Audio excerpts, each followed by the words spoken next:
Welcome to today's episode of the Be Sure podcast. Living with epilepsy involves challenges beyond seizures, including stigma and emotional impact. However, with the right treatment and adjustments, many people with epilepsy can lead active lives. To help us better understand this, we are fortunate to have a renowned consultant neurologist with extensive experience in treating epilepsy. Welcome, Doctor. I think epilepsy is very, very important. We daily see multiple patients, and we have been seeing epilepsy since ages. So I think it's very high point that we talk about it. We talk amongst ourselves, and we talk amongst the public, and we talk among the patient, and remove all the myths that are the barrier to this treatment. So let's go. Let's start with the basics. What exactly is a seizure and how does it affect the brain?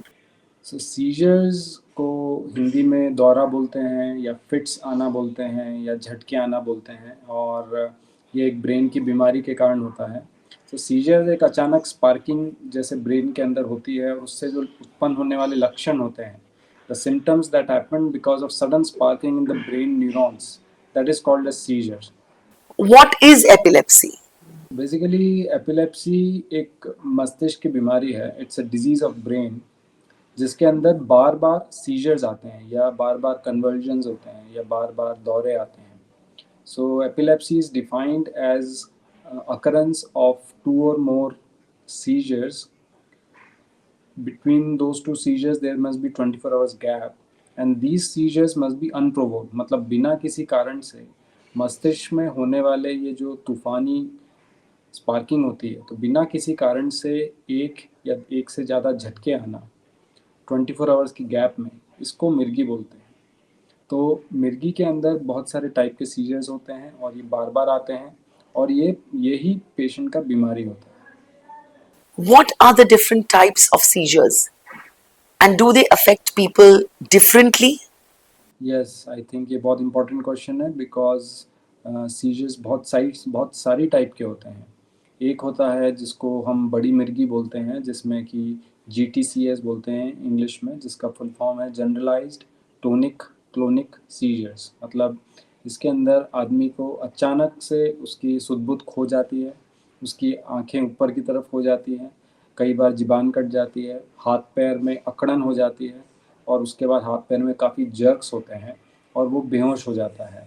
मुंह से कई बार इसमें face आता है या फ्रॉदिंग होती है और पेशेंट को इस चीज़ का मेमोरी नहीं रहता है। ये एक बड़ी मिर्गी बोलते हैं और ये काफ़ी कॉमन है क्योंकि ये बहुत सारे सोशल मीडिया, बहुत सारे फ़िल्म्स, बहुत सारी OTT प्लेटफ़ॉर्म, इन पे इसका एडवर्टाइज़मेंट या कहीं न कहीं दिखाया जाता है। पर सीजर्स की बहुत सारी दूसरी वैरायटी भी होती है जिसके बारे में लोगों को नहीं पता है।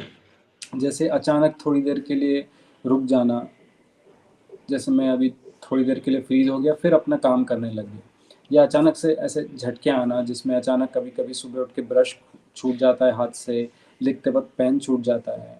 तो सीजर्स ऐसे कर के बहुत सारी वैरायटी के होते हैं। सो इनको पहचानना आसान नहीं है और इसीलिए न्यूरोलॉजिस्ट की भूमिका इस पर्टिकुलर बीमारी में बहुत ज़्यादा है। Well, that's really helpful to understand. Well, what are some of the signs or symptoms of epilepsy that caregivers should look out for? Yeah, actually that is very important because unless caregiver या immediate relatives या friends and family अगर वो पहचानते नहीं हैं seizures को, तो वो डॉक्टर के पास नहीं आएंगे। सो बेसिकली सीजर्स में क्या होता है कि जो sudden change in behaviour, that is important. Then sudden loss of touch with surroundings, that is important. तो अगर आपका कुछ मैं कर रहा हूँ और मैं सडन चेंज इन बिहेवियर होता है, तो ये अपने को ऑब्जर्व करना है।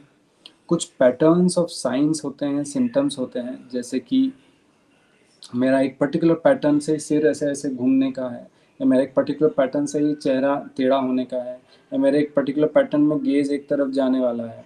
तो ये वाली जो चीज़ें हैं, इस छोटी-छोटी चीज़ों को ऑब्ज़र्व करना बहुत इम्पोर्टेंट है। ये हमको केयरगिवर को बताना पड़ता है और वो इसके साथ जल्दी हॉस्पिटल आ सकते हैं। Now, let's talk about something that many people with epilepsy face: stigma. Can you tell us why epilepsy is often misunderstood? So basically देखिए, अभी हमारा वीडियो चल रहा है, मैं आपके सामने हूँ, सडनली मैं बहुत अजीब सा बिहेव करने लग जाऊँगा, ज़ुबान कट जाएगी, मैं थोड़ा ऐसा एक्शन करने लग जाऊँगा, तो यू विल जस्ट फील कि what is he doing, what this guy is doing, you know. Yes. तो ये socially it is very awkward, and when it comes to specially to young kids in school और to marriageable age ladies and girls, so this becomes a big obstacle in their getting job, in their schoolings, in their day-to-day life, going into society, getting married, getting any getting any across any societal barrier, because once anybody knows this, then they will look you at a different way. वो ऐसा देखते हैं patients को जैसे वो अपाहिज हो, या कुछ गाँव में तो आज तक इसको छुआछूत जैसा मानते हैं कि एक बार फिट्स किसी को आ गया तो उसको दूर ही रखते हैं, उसको अलग सुलाते हैं, उसके कपड़े अलग रख देते हैं, जबकि ये सिंपल सी एक ब्रेन की बीमारी होती है। तो ये एक बहुत बड़ा स्टिग्मा है जिसको हम सबको बातचीत कर करके हटाना है। Absolutely. Now let's move on to managing epilepsy. What are the common triggers for seizures that patients and caregivers should be aware of? या सो what happens is, epilepsy her patient की ये लिए यूनिक होती है। जैसे कि मेरे लिए हो सकता है कि रात में ज़्यादा जागने से मुझे अगले दिन फिट्स आने के चांस आ जाते हैं, तो ये एक कॉमन ट्रिगर हो गया कि रात में अगर किसी दिन मैं कम सोया हूँ या अर्ली मॉर्निंग किसी चीज़ के लिए मैं उठ गया हूँ, तो वो एक ट्रिगर हो गया। दूसरा, अचानक से बहुत स्ट्रॉन्ग स्टिमुलाई आना, या तो strong smell, very loud sound, बहुत ज़्यादा ब्राइट लाइट जैसे डिस्को की फ्लिकरिंग लाइट्स, ये सब चीज़ें भी इसके लिए ट्रिगर हो सकती हैं। थर्ड, सबसे कॉमन ट्रिगर होता है कि आपकी जो रूटीन मेडिसिन हैं, जो फिट्स की मेडिसिन हैं, जो आपकी दूसरी मेडिसिन है, अगर वो आप उसको मिस करते हैं, ये भी एक बहुत बड़ा ट्रिगर होता है। So all these small small triggers you have to identify. Thank you so much, Doctor. To wrap up, could you share some safety tips to help prevent injuries during seizures?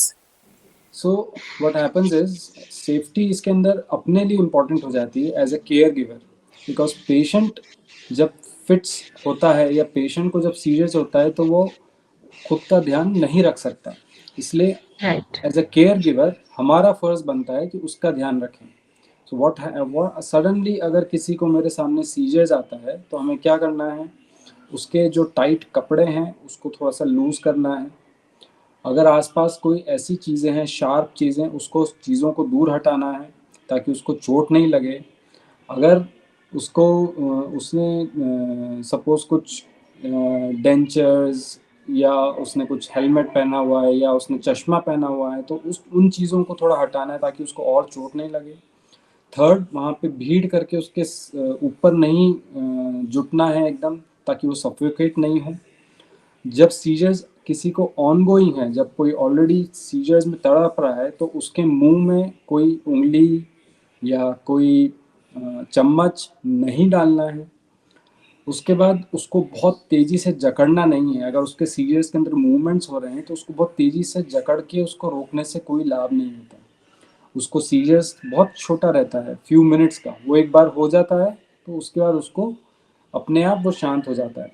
तो जैसे ही seizures ख़त्म होता है उसको एक तरफ लेटा देने का है करवट में, और उसके मुंह में अगर कुछ पानी है, कुछ खाया है उसने, या उसका जो थूक है उसको निकाल देना रहता है। That's it. Thank you so much, Doctor. This has been incredibly informative and helpful. We hope today's discussion helps listeners better understand epilepsy and how to support themselves or their loved ones, of course. Any final thoughts? या definitely. सो epilepsy एक common बीमारी है मस्तिष्क की, न ये छुआछूत से फैलती है, और ये किसी को भी हो सकती है, और इसका इलाज बहुत सिंपल है, दवाइयों से और कभी कभी ऑपरेशन से, पर आपको न्यूरोलॉजिस्ट से मिलना पड़ेगा। और आपकी सबसे इम्पोर्टेंट है कि नशा नहीं करना, दवाई टाइम पे खाना, और नींद टाइम पे होना। बस इन चीज़ों का ध्यान रखेंगे तो हम साथ में मिलके एपिलेप्सी से जीत सकते हैं। Thank you, Doctor. And thank you to our listeners. Until next time, take care and stay informed.